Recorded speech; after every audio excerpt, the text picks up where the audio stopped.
200 ton से भी ज्यादा वजन वाला यह विशाल हवाई जहाज कुछ ही घंटों में बिना इंजन के अंधेरे अटलांटिक महासागर के ऊपर सिर्फ एक ग्लाइडर बन जाने वाला था। नीचे अनंत गहराई वाला काला समुद्र, ऊपर घना रात का सन्नाटा और आसपास हजारों किलोमीटर तक कोई रनवे नहीं जहां यह उतर सके। उस दिन से पहले कमर्शियल एविएशन की पूरी हिस्ट्री में ऐसा कोई रिकॉर्ड मौजूद नहीं था जहां फ्यूल लीक के कारण उड़ते हुए विमान का पूरा ईंधन खत्म हो गया हो। किसी पायलट को ऐसी स्थिति से निपटने की ट्रेनिंग नहीं दी गई थी, किसी मैनुअल में इसका हल नहीं लिखा था, कोई चेकलिस्ट नहीं थी और कोई पिछला उदाहरण भी नहीं था जिससे सीख ली जा सके। नमस्कार दोस्तों, 23 अगस्त 2001 की रात करीब 11 बजे का समय था जब टोरंटो के पियर्सन इंटरनेशनल एयरपोर्ट पर हलचल अपने चरम पर थी। गर्मियों की छुट्टियों का मौसम था, इसलिए हर गेट पर यात्रियों की भीड़ उमड़ी हुई थी। कहीं परिवार अपने बच्चों के साथ फोटो खिंचवा रहे थे, कहीं कपल्स मुस्कुराते हुए बोर्डिंग पास संभाल रहे थे और कहीं स्टूडेंट्स अपने बैग्स के साथ नई यात्रा के सपने देख रहे थे। इसी भीड़ के बीच एक गेट पर एयर ट्रांजैक्ट की फ्लाइट TSSE 236 शांत खड़ी थी। टोरंटो से पुर्तगाल जाने वाली एक नियमित ओवरनाइट उड़ान जिसमें 293 यात्री और 13 क्रू मेंबर्स सवार थे। कुल मिलाकर 307 जिंदगियां एक साथ आसमान में उड़ान भरने वाली थीं। इनमें से अधिकतर यात्री पुर्तगाली मूल के कनाडियन थे जो समर वेकेशन बिताने अपने देश लौट रहे थे। 24 अगस्त की रात 12:55 पर यह विमान रनवे से तेजी से दौड़ता हुआ आसमान में उठ गया और अटलांटिक पार करने के अपने लंबे सफर पर निकल पड़ा। टेकोनफ के कुछ ही मिनटों में विमान 38,000 फीट की ऊंचाई पर पहुंच गया और अंदर का माहौल बिल्कुल सामान्य था। यात्रियों ने खाना खाया, किसी ने मूवी लगाई, कुछ बच्चे अपनी सीटों पर ही सो गए और धीरे धीरे केबिन की लाइट्स मंद कर दी गईं। ऊपर से सब कुछ एक शांत और सुरक्षित ट्रांस अटलांटिक फ्लाइट जैसा दिख रहा था, लेकिन कॉकपिट के भीतर अदृश्य रूप से एक ऐसी कहानी जन्म ले रही थी जो आगे चलकर एविएशन इतिहास के सबसे खतरनाक पलों में गिनी जाने वाली थी। विमान में बैठे किसी भी व्यक्ति को अंदाजा नहीं था कि उनके नीचे एक टिक टिक करता हुआ खतरा छिपा है। बीच समुद्र के ऊपर इस विमान का ईंधन धीरे धीरे खत्म होने वाला था और जल्द ही दोनों इंजन बंद पड़ने वाले थे और इस पूरे समय इस फ्लाइट की कमान एक ऐसे पायलट के हाथ में थी जिसके अतीत में ड्रग स्मगलिंग के आरोपों पर जेल की सजा भी शामिल थी। मगर यह राज विमान में मौजूद किसी भी यात्री को पता नहीं था इस पूरी त्रासदी की शुरुआत 9 दिन पहले एक बेहद छोटे से तकनीकी अंतर से हुई थी जिसने आगे चलकर इस उड़ान की किस्मत लिख दी। 15 अगस्त 2001 को एयर ट्रांजैक्ट की मेंटेनेंस टीम ने रूटीन इंस्पेक्शन के दौरान विमान के दाहिने इंजन के ऑयल सिस्टम में धातु के छोटे कण पाए जो इस बात का संकेत थे कि इंजन के अंदर कुछ गंभीर समस्या पनप रही है। 2 दिन बाद 17 अगस्त को फिर से मेटल पार्टिकल्स मिले और अब एयरलाइन के पास इंजन बदलने के अलावा कोई विकल्प नहीं बचा था। समस्या यह थी कि एयरलाइन के पास उस समय कोई स्पेयर इंजन उपलब्ध नहीं था, इसलिए उन्होंने रोल्स रॉयस से एक इंजन उधार लिया और यहीं से एक अदृश्य गलती ने जन्म लिया। सोचिए, जैसे आपके फोन का चार्जर खराब हो जाए और आप दिखने में वैसा ही दूसरा चार्जर लगा दें। बाहर से सब सही लगे लेकिन अंदर की पिनिंग थोड़ी अलग हो और कुछ दिनों बाद शॉर्ट सर्किट हो जाए। ठीक वैसा ही इस विमान के साथ हुआ। जो रिप्लेसमेंट इंजन आया वह पुराने डिजाइन का था, जबकि विमान का सिस्टम नए डिजाइन पर आधारित था। बाहर से सब एक जैसा दिखता था, लेकिन अंदर फ्यूल और हाइड्रोलिक ट्यूब्स की फिटिंग में सूक्ष्म अंतर था जिसे निरीक्षण के दौरान नोटिस नहीं किया गया। 17 अगस्त की आधी रात को इंजन बदलने का काम शुरू हुआ और मैकेनिक्स के पास बेहद कम समय था क्योंकि रविवार दोपहर तक विमान को अगली उड़ान के लिए तैयार करना जरूरी था। जैसे ही इंस्टॉलेशन शुरू हुआ, तकनीशियनों को पता चला कि नए इंजन पर हाइड्रोलिक पंप फिट नहीं हो रहा क्योंकि बीच में एक फ्यूल ट्यूब रास्ता रोक रही थी। लीड टेक्नीशियन ने एयरबस की पार्ट्स लिस्ट देखी तो उसे एहसास हुआ कि इस इंजन का डिजाइन विमान के बाकी सिस्टम से मेल नहीं खाता। उसने 3 अलग अलग कंप्यूटरों पर रोल्स रॉयस की मैनुअल खोलने की कोशिश की, लेकिन नेटवर्क डाउन होने के कारण हर बार असफल रहा। हैरानी की बात यह थी कि वही सर्विस बुलेटिन ऑफलाइन सीडी में मौजूद था, मगर किसी को इसकी जानकारी नहीं थी और वह जरूरी दस्तावेज उसी बिल्डिंग में पड़ा रहा, जबकि समय तेजी से निकलता जा रहा था। डेडलाइन के दबाव में तकनीशियन ने एक शॉर्टकट चुना और इंजन पर नई डिजाइन की फ्यूल ट्यूब लगा दी, लेकिन पुरानी डिजाइन की हाइड्रोलिक ट्यूब को वैसे ही छोड़ दिया।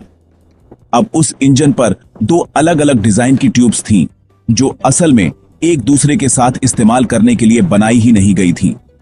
रोल्स रॉयस के सर्विस बुलेटिन में साफ लिखा था कि फ्यूल और हाइड्रोलिक ट्यूब्स हमेशा एक सेट के रूप में बदली जानी चाहिए, मगर वह निर्देश पढ़ा ही नहीं गया। जब भी हाइड्रोलिक सिस्टम पर प्रेशर आता, हाइड्रोलिक लाइन का फ्लैंज घूमकर फ्यूल लाइन के और करीब आ जाता और धीरे धीरे दोनों धातु की ट्यूब्स एक दूसरे से रगड़ खाने लगीं। यह एक बेहद खतरनाक स्थिति थी, लेकिन ग्राउंड टेस्ट के दौरान कोई लीक या चेतावनी सामने नहीं आई, इसलिए विमान को सेवा के लिए क्लियर कर दिया गया। इंजन बदलने के बाद विमान ने कई सफल उड़ानें भरी और किसी को अंदाजा तक नहीं हुआ कि इसके अंदर एक अदृश्य टाइम बम पल रहा है। हर उड़ान के साथ कंपन और दबाव के कारण ट्यूब्स और पास आती गईं और फ्यूल लाइन की दीवार धीरे धीरे घिसती चली गई। बस समय का इंतजार था कि कब वह पूरी तरह टूट जाए। और अब कहानी लौटती है 24 अगस्त की उस रात पर, जब फ्लाइट 236 अटलांटिक के ऊपर शांतिपूर्वक उड़ रही थी। विमान में 46.9 मीट्रिक टन ईंधन भरा गया था, जो आवश्यक मात्रा से भी 5.5 मीट्रिक टन ज्यादा था, इसलिए किसी को किसी खतरे का अंदेशा नहीं था। केबिन में सन्नाटा था, लोग गहरी नींद में थे और क्रू अपनी नियमित ड्यूटी निभा रहा था। लेकिन सुबह 4:38 पर फ्लाइट डेटा रिकॉर्डर ने एक ऐसी जानकारी दर्ज की जिसने आने वाले कुछ घंटों को इतिहास का हिस्सा बना दिया। सिस्टम ने संकेत दिया कि ईंधन असामान्य गति से कम हो रहा था और यह गिरावट सामान्य खपत से कहीं ज्यादा तेज थी, जैसे किसी अदृश्य घाव से जीवन धीरे धीरे रिस रहा हो और अभी तक किसी को इसकी भनक भी न लगी हो। घंटों तक हाइड्रोलिक लाइन और फ्यूल लाइन के लगातार आपस में रगड़ खाने की वजह से फ्यूल ट्यूब की दीवार पर धीरे धीरे एक एल शेप्ड दरार बन चुकी थी और उसी दरार से फ्यूल चुपचाप बाहर निकलना शुरू हो गया था। यह लीक इतनी खामोशी से हो रहा था कि कॉकपिट में कोई अलार्म नहीं बजा, कोई चेतावनी लाइट नहीं जली और किसी सिस्टम ने पायलट्स को खतरे का सीधा संकेत नहीं दिया। वजह यह थी कि एयरबस A330 के उस समय के डिजाइन में फ्यूल लीक को पहचानने के लिए कोई डायरेक्ट सेंसर मौजूद ही नहीं था। इसीलिए विमान के अंदर सब कुछ सामान्य दिखाई देता रहा, जबकि बाहर आसमान में ईंधन की पतली धारा अटलांटिक के काले पानी में गिरती जा रही थी। धीरे धीरे वह दरार और चौड़ी होती गई और लीक की गति बढ़कर लगभग 13 मीट्रिक टन प्रति घंटा तक पहुंच गई। विमान में बैठे 306 लोगों को इस बात का बिल्कुल भी अंदाजा नहीं था कि जिस सफर को वे आरामदायक समझ रहे हैं, उसी के बीच उनका विमान अपने जीवन का सबसे जरूरी ईंधन खोता जा रहा है। सुबह 5:03 पर क्रू ने पहली बार राइट इंजन की ऑनियल रीडिंग्स में असामान्यता नोटिस की और वही इंजन असल में फ्यूल लीक का स्रोत था। लेकिन पायलट्स को यह समझ नहीं आया कि अचानक फ्यूल क्यों कम होगा। उन्हें लगा कि शायद कोई कंप्यूटर फॉल्ट या सेंसर की गलती हो सकती है।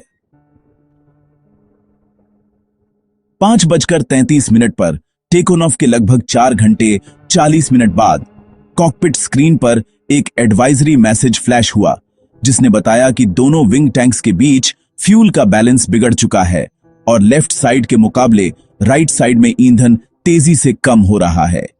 आधुनिक एयरक्राफ्ट्स में कभी कभार ऐसा इनबैलेंस हो जाता है और उसे ठीक करने के लिए एक स्टैंडर्ड चेकलिस्ट प्रोसीजर होता है।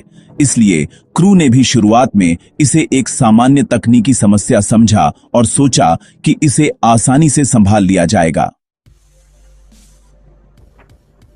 लेकिन यहीं पर एक ऐसी गलती हुई जिसने इस पूरी घटना को खतरनाक मोड़ दे दिया, क्योंकि क्रू ने चेकलिस्ट खोलकर हर स्टेप को पढ़ने के बजाय अपनी याददाश्त पर भरोसा किया, और वही याददाश्त इस बार गलत साबित हुई।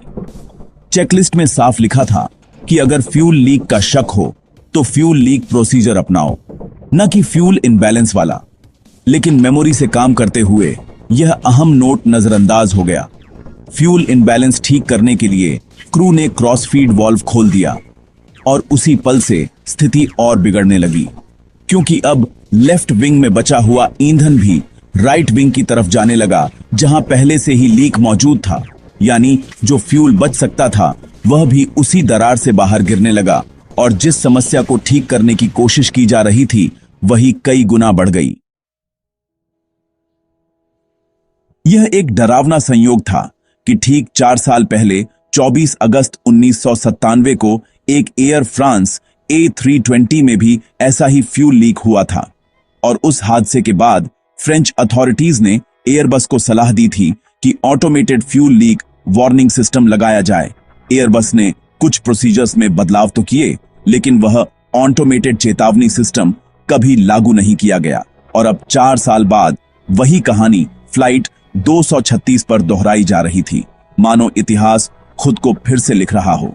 अगर उस समय वह सिस्टम लगाया गया होता तो शायद यह स्थिति इतनी गंभीर न बनती। और यह केवल एविएशन की कहानी नहीं है। आज के डिजिटल दौर में भी हम अक्सर चेतावनियों को हल्के में लेते हैं, अनजान वेबसाइट्स पर क्लिक कर देते हैं, ट्रैकिंग और कुकीज को नजरअंदाज कर देते हैं और सोचते हैं कि हमारे साथ कुछ गलत नहीं होगा। लेकिन जैसे उस फ्लाइट को एक मजबूत ऑटोमेटेड सुरक्षा सिस्टम की जरूरत थी, वैसे ही हमारी डिजिटल जिंदगी को भी सुरक्षित रखने के लिए भरोसेमंद प्रोटेक्शन जरूरी है। वापस फ्लाइट 236 की ओर लौटें तो क्रॉसफीड वाल्व खोलने के बाद कैप्टन को उम्मीद थी कि फ्यूल रीडिंग्स स्थिर हो जाएंगी, लेकिन स्क्रीन पर गिरते हुए नंबर उनके चेहरे पर चिंता की लकीरें खींचने लगे, क्योंकि अब लेफ्ट साइड का ईंधन भी तेजी से घट रहा था और उन्हें समझ नहीं आ रहा था कि आखिर हो क्या रहा है। कैप्टन ने केबिन क्रू से कहा कि खिड़कियों से बाहर झांककर विंग्स और इंजनों को देखें कि कहीं ईंधन बहता हुआ तो नजर नहीं आ रहा, मगर रात का घना अंधेरा और नीचे फैला काला महासागर कुछ भी देखने नहीं दे रहा था। केबिन में बैठे यात्री अब भी पूरी तरह बेखबर थे। उन्हें लग रहा था कि कुछ ही देर में नाश्ता सर्व होगा और विमान आराम से लिस्बन में उतर जाएगा। लेकिन 5:45 पर स्थिति इतनी बिगड़ चुकी थी कि लिस्बन तक पहुंचना असंभव हो गया। इस फ्लाइट की कमान कैप्टन रॉबर्ट पीश के हाथों में थी, जिनके पास 16,800 घंटे का विशाल उड़ान अनुभव था, और उनके साथ को पायलट डर्क डिजागर थे, जिनके पास 4,800 घंटे का अनुभव था। खास बात यह थी कि कैप्टन पहले बुश पायलट रह चुके थे और बिना रनवे के जंगलों और झीलों में विमान उतारने का अनुभव रखते थे। इसलिए जब उन्होंने हालात की गंभीरता को महसूस किया तो तुरंत फैसला लिया कि विमान को डाइवर्ट करना ही एकमात्र विकल्प है। अटलांटिक के बीचों बीच मौजूद अजोरस नाम के छोटे छोटे द्वीप उस समय उनकी उम्मीद बन गए, और कैप्टन ने टेरेसीरा आइलैंड के लार्जेस्ट एयरपोर्ट, जो एक मिलिट्री एयरबेस था, की ओर रुख करने का निर्णय लिया।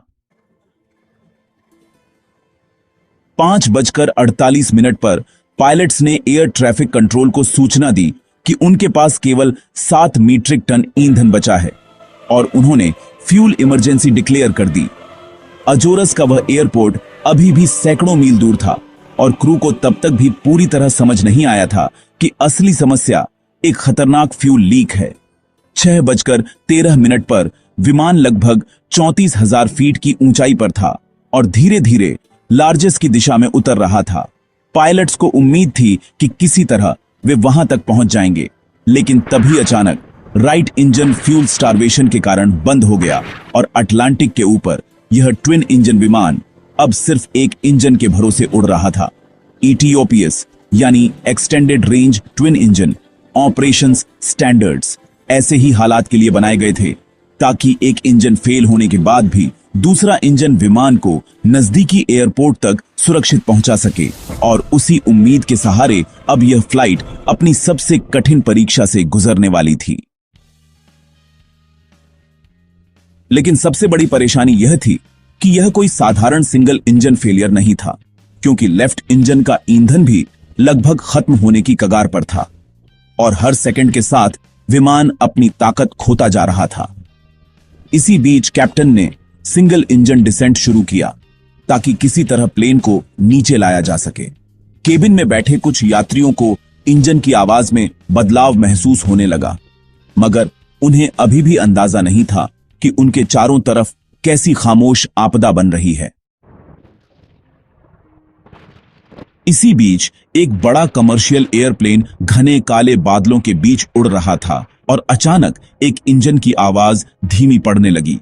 माहौल में सस्पेंस बढ़ गया। 6:26 पर राइट इंजन बंद होने के ठीक 13 मिनट बाद लेफ्ट इंजन भी फ्यूल खत्म होने की वजह से बंद हो गया और 306 लोगों से भरा यह विशाल विमान अचानक एक भारी ग्लाइडर में बदल गया, जो अब सिर्फ हवा के सहारे आगे बढ़ रहा था। उस समय फ्लाइट अजोरस के एयरपोर्ट से लगभग 144 किलोमीटर दूर थी और जैसे ही दूसरा इंजन बंद हुआ, कॉकपिट की स्क्रीनें अंधेरी पड़ गईं, मुख्य इलेक्ट्रिकल जनरेटर बंद हो गए और केबिन की सारी लाइटें बुझ गईं। पूरा विमान घने अंधेरे में डूब गया और यात्रियों के बीच घबराहट की लहर दौड़ गई, क्योंकि किसी को समझ नहीं आ रहा था कि अचानक यह सन्नाटा क्यों छा गया है। कैप्टन को अब साफ महसूस हो चुका था कि अगर उन्हें अपने साथ बैठे 305 लोगों की जान बचानी है तो बिना किसी इंजन के इस विमान को सुरक्षित जमीन पर उतारना होगा, जबकि इतिहास में आज तक किसी कमर्शियल पैसेंजर जेट ने इतनी लंबी दूरी तक बिना पावर के ग्लाइड करने की कोशिश नहीं की थी। यहां कोई दूसरा मौका नहीं था। अगर विमान एयरपोर्ट तक नहीं पहुंच पाया तो उसे अटलांटिक के बर्फ जैसे ठंडे पानी में उतरना पड़ता। दोनों इंजन बंद होते ही विमान इमरजेंसी पावर मोड पर चला गया और रैम एयर टरबाइन यानी आरएटी अपने आप बाहर आकर घूमने लगी। यह छोटी सी पवन टरबाइन हवा के दबाव से घूमकर सीमित बिजली और हाइड्रोलिक पावर देती है ताकि जरूरी इंस्ट्रूमेंट्स और कंट्रोल्स काम करते रहें। लेकिन इसे ऑपरेट रखने के लिए विमान की न्यूनतम स्पीड लगभग 140 नॉट्स बनाए रखना जरूरी था। कैप्टन पीश ने एयर ट्रैफिक कंट्रोल को सूचना दी कि हालात ऐसे हैं कि शायद उन्हें समुद्र में उतरना पड़ सकता है। इंजनों के बंद होते ही केबिन में एक अजीब सा सन्नाटा फैल गया था। वह लगातार गूंजती हुई आवाज जो हर उड़ान का हिस्सा होती है, अचानक गायब हो गई थी और इतना गहरा सन्नाटा था कि कई लोगों के कान बजने लगे। 57 साल के ऑगस्टिनो रोमेरियो ने इंजन के रुकने की आवाज सुनी तो उनके दिमाग में तुरंत कनाडा में रह रही अपनी बेटियों की तस्वीर घूम गई। क्रू मेंबर्स भी अंदर ही अंदर घबराए हुए थे। एक फ्लाइट अटेंडेंट रोमेरियो के पास आकर लगभग कांपती आवाज में मदद मांगने लगी। 24 साल के हेलीकॉप्टर पायलट ट्रेनी डेनियल रिग्वेस ने देखा कि कुछ क्रू मेंबर्स तनाव में एक दूसरे और यात्रियों पर ऊंची आवाज में निर्देश दे रहे थे। 18 साल का स्टूडेंट वास्को डॉस सैंटोस बार बार उन प्लेन क्रैश फिल्मों के बारे में सोचने लगा जो उसने देखी थीं। फर्क सिर्फ इतना था कि इस बार वह कहानी स्क्रीन पर नहीं बल्कि उसकी अपनी जिंदगी में चल रही थी। कई मिनटों तक यात्री अंधेरे के बीच बिना इंजन की आवाज के हवा के उतार चढ़ाव पर तैरते हुए बैठे रहे। उन्हें नहीं पता था कि नीचे क्या है और आगे क्या होने वाला है। कुछ देर बाद घोषणा की गई कि विमान को समुद्र में इमरजेंसी लैंडिंग करनी पड़ सकती है और उसी पल कई दिलों की धड़कन तेज हो गई। कैप्टन ने आधिकारिक रूप से स्वीकार कर लिया था कि पानी में उतरना अब एक वास्तविक संभावना है। फ्लाइट डायरेक्टर, जो सबसे सीनियर केबिन क्रू सदस्य होते हैं, तुरंत अपनी इमरजेंसी एक्शन प्लान चेकलिस्ट निकालते हैं और केबिन क्रू को लाइफ जैकेट्स तैयार करने और पैसेंजर ब्रीफिंग शुरू करने का निर्देश देते हैं। धीरे धीरे क्रू मेंबर्स यात्रियों को लाइफ जैकेट पहनने के लिए कहते हैं और अंग्रेजी तथा फ्रेंच में ब्रेस्ट पोजीशन की जानकारी दी जाती है। लेकिन कई पुर्तगाली यात्रियों को इन भाषाओं की समझ नहीं थी और भाषा की इस दीवार ने उनके डर को और बढ़ा दिया। लाइफ जैकेट्स में भी दिक्कतें आईं, क्योंकि कुछ में एक स्ट्रैप था तो कुछ में दो। कई यात्रियों को कसकर बंधी इलास्टिक पट्टियों में फंसे स्ट्रैप्स ढूंढने में परेशानी हो रही थी और क्रू मेंबर्स को कई लोगों की मदद करनी पड़ी। जब इमरजेंसी वाटर लैंडिंग की डेमोन्स्ट्रेशन शुरू हुई तो कुछ लोग घबराकर चिल्ला उठे, कुछ का चेहरा बिल्कुल सफेद पड़ गया और कई लोग सीटों पर बैठे बैठे प्रार्थना करने लगे। ग्रेस रोमेरियो ने अपने पास बैठे यात्री का हाथ कसकर पकड़ लिया। उनकी एक ही इच्छा थी कि विमान समुद्र में न गिरे। एक अन्य यात्री मार्केट मेकिन को उस वक्त इथियोपियन एयरलाइंस फ्लाइट 961 की याद आ गई, जिसके बारे में उन्होंने एक डॉक्यूमेंट्री देखी थी कि कैसे 1996 में एक विमान इंडियन ओशन में गिरकर तुरंत टूट गया था और बहुत से लोग मारे गए थे। उस याद ने उन्हें यकीन दिला दिया था कि पानी में क्रैश होने पर बचने की संभावना बहुत कम होती है और उन्होंने मन ही मन मौत को स्वीकार कर लिया था। लेकिन उनके पति बाजीकास ने उम्मीद नहीं छोड़ी और योजना बनाने लगे कि अगर विमान समुद्र में उतरा तो वे एग्जिट से निकलकर किनारे तक तैरने की कोशिश करेंगे। उन्होंने कहा कि हमें अपने जूतों की जरूरत पड़ेगी क्योंकि शायद तैरकर ही बचना पड़े। पानी पर नियंत्रित लैंडिंग को डिचिंग कहा जाता है और यह एविएशन के सबसे जोखिम भरे इमरजेंसी प्रोसीजर्स में से एक है। आंकड़े बताते हैं कि शुरुआती टकराव में लगभग 95% यात्री बच जाते हैं, लेकिन उसके बाद डूबने और हाइपोथर्मिया के कारण कुल सर्वाइवल रेट करीब 76% तक गिर जाता है। समस्या यह थी कि यह सिर्फ औसत आंकड़े थे, जबकि फ्लाइट 236 की स्थिति उनसे कहीं ज्यादा कठिन थी, क्योंकि यह रात के अंधेरे में अटलांटिक के ऊपर उड़ रही थी, जहां नाइट डिचिंग में पायलट्स को लहरों की ऊंचाई या पानी की सतह दिखाई नहीं देती। अगस्त के महीने में भी इस समुद्र का पानी इतना ठंडा होता है कि कुछ ही मिनटों में हाइपोथर्मिया जानलेवा साबित हो सकता है। खिड़कियों के बाहर सिर्फ गहरा अंधेरा था, न कोई तारे, न कोई शहर की रोशनी, न जमीन का कोई निशान। बस नीचे हजारों फीट गहरा ठंडा महासागर फैला हुआ था। कुछ यात्रियों ने अपने परिवार की तस्वीरें निकाल लीं, कुछ ने आंखें बंद कर लीं और एक मां ने अपने बच्चे को कसकर सीने से लगा लिया, जैसे वह उसे हर खतरे से बचाना चाहती हो। उस वक्त प्लेन के भीतर एक मां अपने बच्चे को सीने से लगाए बैठी थी और बाहर खिड़की से झांकने पर सिर्फ अंधेरा नजर आ रहा था, जैसे कोई उम्मीद बाकी ही ना हो। कॉकपिट में कैप्टन पीश और को पायलट डे जैगर लगातार इमरजेंसी चेकलिस्ट पर काम करते हुए विजुअल रनवे अप्रोच की तैयारी कर रहे थे, क्योंकि बिना इंजन पावर के उनके पास लैंडिंग का सिर्फ एक मौका था और गो अराउंड का कोई विकल्प नहीं था। 6:31 पर पायलट्स ने लार्जेस्ट अप्रोच से संपर्क किया।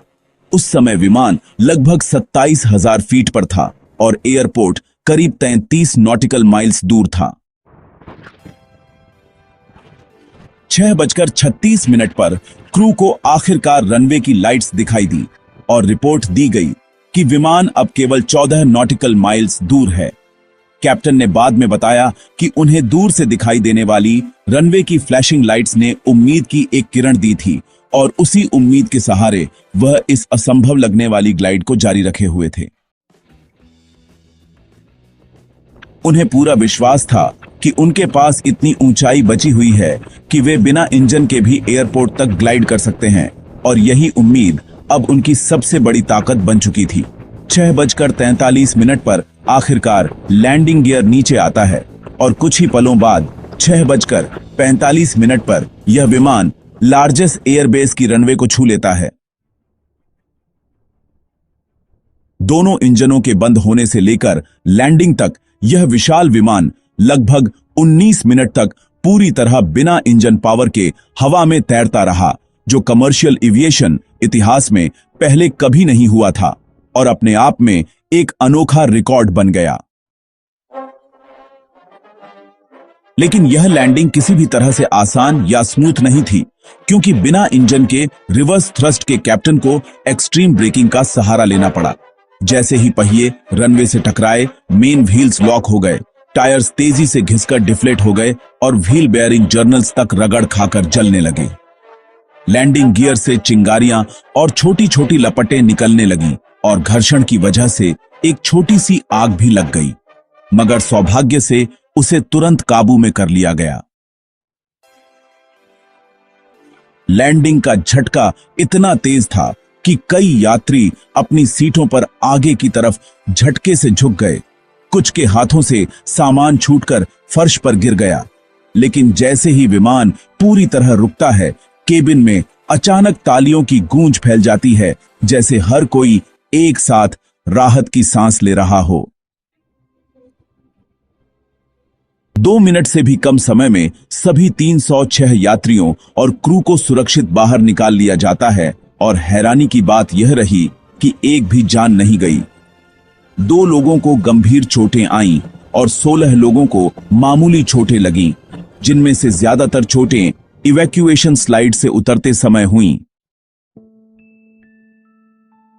लैंडिंग के बाद कैप्टन पीश को हर कोई हीरो की नजर से देखने लगा, लेकिन कुछ ही दिनों में उनके अतीत का एक रहस्य सामने आया, जिसने मीडिया में हलचल मचा दी।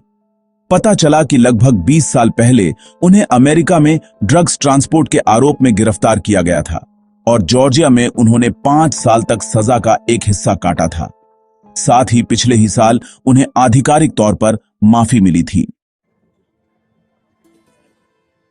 यह खबर सामने आते ही सवाल उठने लगे कि एक पूर्व ड्रग स्मगलर आखिर कैसे कमर्शियल एयरलाइन का पायलट बन सकता है, मगर अपने विवादित अतीत के बावजूद इस फ्लाइट के यात्रियों के लिए वह एक सच्चे हीरो बने रहे, क्योंकि उसी रात उनकी सूझबूझ और अनुभव ने सैकड़ों जिंदगियों को बचाया था।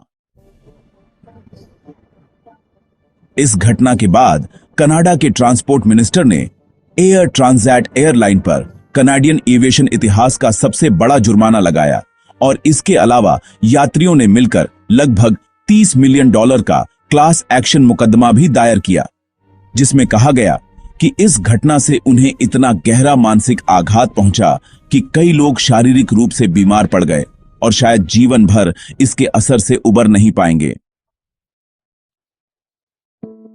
फ्लाइट 236 की यह कहानी एविएशन इतिहास की सबसे अविश्वसनीय सर्वाइवल स्टोरीज में से एक बन गई, क्योंकि जब सब कुछ खत्म हुआ तो अजोरस के एयरबेस पर 306 लोग जिंदा और सुरक्षित खड़े थे। कुछ लोग बस जमीन को देख रहे थे, जैसे उन्हें यकीन ही नहीं हो रहा था कि उनके पैरों के नीचे फिर से ठोस धरती है। हर बड़े फ्लाइट हादसे की तरह इस रात की कहानी भी किसी एक गलती की नहीं थी, बल्कि कई छोटी छोटी चूकों की श्रृंखला थी। रोल्स रॉयस की मिसिंग वार्निंग मैकेनिक्स द्वारा लिया गया शॉर्टकट, वह मैनुअल जिसे किसी ने समय पर नहीं पढ़ा, वह चेकलिस्ट जिसे याददाश्त के भरोसे निभाया गया, और वह लीक वार्निंग सिस्टम जो 4 साल पहले लग जाना चाहिए था लेकिन कभी लगाया ही नहीं गया।